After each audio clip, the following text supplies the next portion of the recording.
everybody, it's Miss Marsha from Self-Help Coordinated Family and Community Engagement Grant Program, and we're funded by a grant by the Department of Early Education and Care in Massachusetts. And today, I'm here to read you a very special book. Today is February 1st, and it is the beginning of Black History Month, a month devoted to learning about the history of Black people in America. And today is a very important day. Today, on February 1st, 1960, 4 college students sat to make a stand. And this is their story. It's called Freedom on the Menu, the Greensboro Sit-ins. And what I love about this story, it's told through their eyes of their little sister. So let's get reading. Freedom on the Menu, the Greensboro Sit-ins by Carol Boston Weatherford, paintings by Jerome Lagarigu.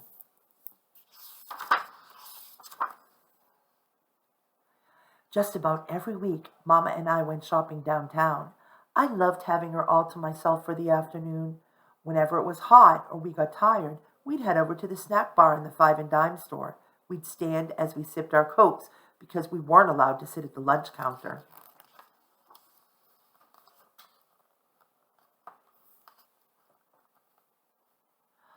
Once I watched a girl swivel a stool as she spooned a banana split. In the empty seat beside her, there was a purse almost exactly like mine. "Can I have a banana split?" I begged Mama. "Not here, Connie," said Mama. "I'll fix you one at home." "Won't be the same," I grumbled. All over town, signs told Mama and me where we could and couldn't sit. Signs on the water fountains, swimming pools, movie theaters, even bathrooms. Everybody I knew obeyed the signs, except my great-aunt Gertie from New York.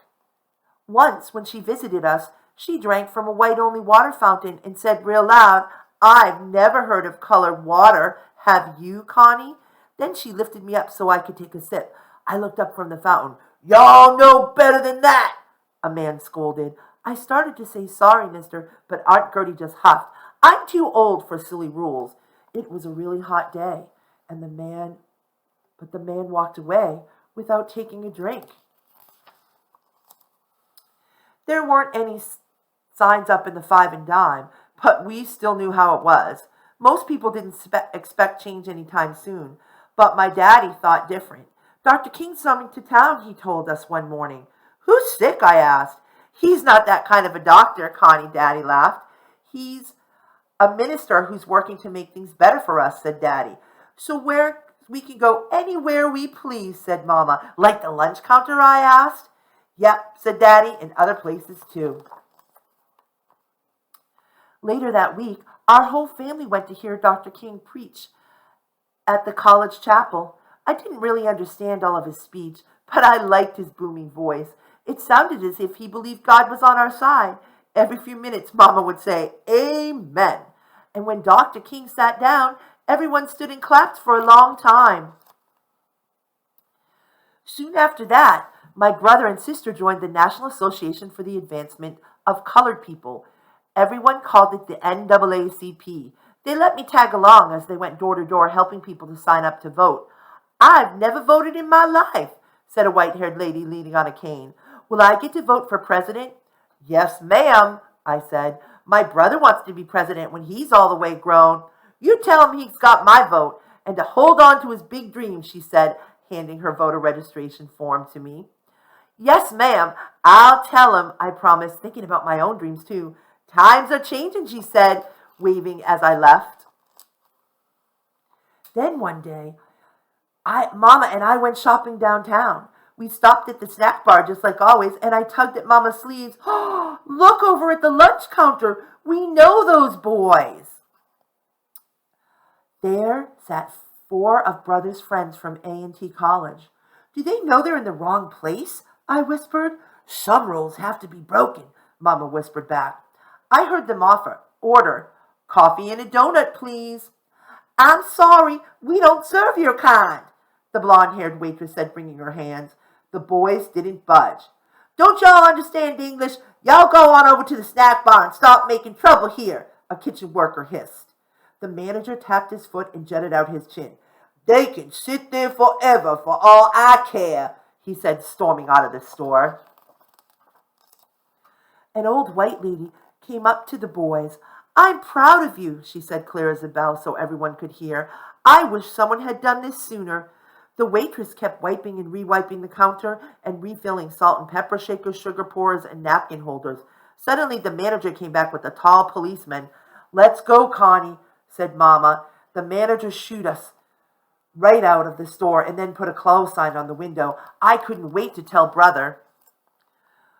Why'd your friends do that? I asked. If we can spend money at a store, it's only fair that we should be able to eat at the store's lunch counter, Brother said. I guess so, I said. You think it'll work? Sometimes it's important just to try, said Dad, rubbing his chin. The next day, Dad showed me the newspaper.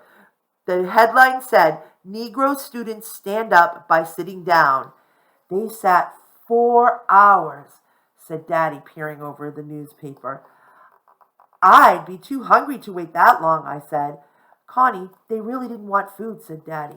They wanted to be allowed to get it the same as if they were white, to be treated fairly. By Friday, we heard on the news how hundreds more had joined the sit-ins. The protests are growing, I told Daddy.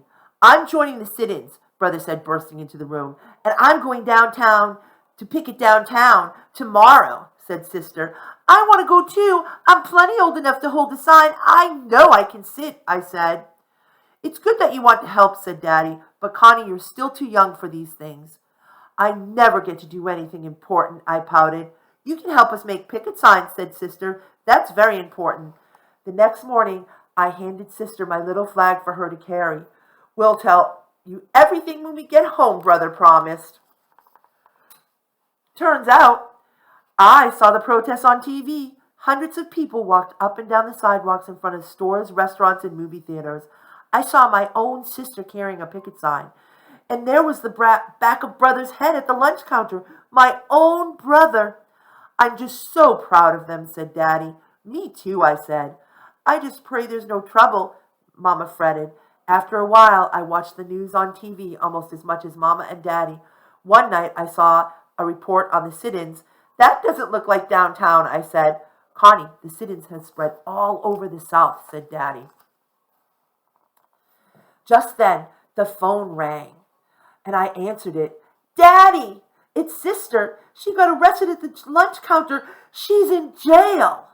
Sister, who always got A's in school, who hardly ever got in trouble, who was what Mama called mule stubborn. Daddy raced to the police station, but Sister wouldn't let him get her out of jail. He told me how the students kept chanting, jail, not bail, jail, not bail. We just can't leave Sister here with the bad guys, I pleaded. She's made up her mind, Connie, said Mama, wiping a tear. She wants to stay with the other students. In a few days, Sister came home. Promise me you'll stop picketing, I begged. I can't do that, she said, holding me tight. Now, instead of shopping downtown, we had to order from the Sears catalog. Mom and I leafed through the big, thick catalog together. She even let me help pick things out, but we both knew it wasn't the same. How long before the sit-ins are over, Mama? I asked. Till folks get what they want, said Mama. That summer, Mama, Daddy, and I finally went downtown. When we passed Woolworth's, I heard someone shout, They're serving them!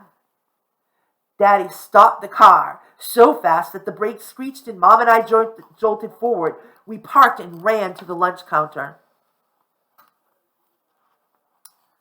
There sat the women who worked in the restaurant's kitchen. They were all dressed up fancy and eating egg salad. I can't even stand the smell of egg salad, but I stood and watched them eat every bite. Looks pretty good, I said to Daddy, and Daddy and I shared a big grin. The next day, Brother, Sister, and I made a special trip downtown. Brother wore a suit and tie. We girls wore hat and white gloves. At the lunch counter, I climbed up on a stool next to them. We'll have 3 hot dogs, 3 French fries, 2 coffees, 1 Coke, and 1 banana split, please, I told that blonde-haired waitress. Sister and Brother sipped coffee, and I twisted on my stool while we waited for our meals. Our food soon arrived. As I ate, The waitress plopped an extra cherry on a mound of whipped cream. She still looked nervous, but she smiled at me. It was the best banana split that I ever had. And that is the end. So here is a picture of the Greensboro Four. On February 1st, 1960, 4 students from North Carolina Agricultural and Technical College sat down at the Woolworth's lunch counter in Greensboro, North Carolina, and asked to be served. The college freshmen, 17 and 18-year-olds, Franklin McCain, David Richmond, Joseph McNeil, and Iselle Blair, known as Jabril Kazan, became known as the Greensboro Four. "We were kids ourselves," said Joseph McNeil. "After living that lifestyle of second-class everything, we said enough is enough." "We did not like having dignity and respect," said Franklin McCain. "I went out of that store feeling powerful." Within days, students from Bennett College, an all-black, all-girls school, began sitting at the lunch counter too. White students from other local schools, women's colleges, Greensboro College, and Guilford College also participated. Students not only sat at lunch counters, but made their own signs and marched on downtown sidewalks, urging people not to shop at stores whose lunch counters would not allow blacks to sit down and eat. Often, white hecklers tried to scare off the protesters by calling them names and threatening violence. Some students were arrested, but the Greensboro sit-ins lasted off and on for 7 months. High school students carried on the protest after the college students went home for summer break. Student-led sit-ins soon spread throughout the South. On July 25, 1960, blacks were finally allowed to eat at the Woolworth's lunch counter. The first served were the lunch counter's black workers, Geneva Tisdale, Anitha Jones, Sue Morrison, and Charles Best. "I am very proud of that," said Geneva Tisdale, who had worked behind the counter for 35 years. "We have come a long way." And that is the end of our story. I hope you enjoyed this very special story. And if you like this story, on Tuesday, February 9th, we are doing a program called The Youngest Marcher. And it's all about the Children's March that occurred during the Civil Rights Movement. So go to selfhelpcpc.org and go on our calendar to register. See you on another day.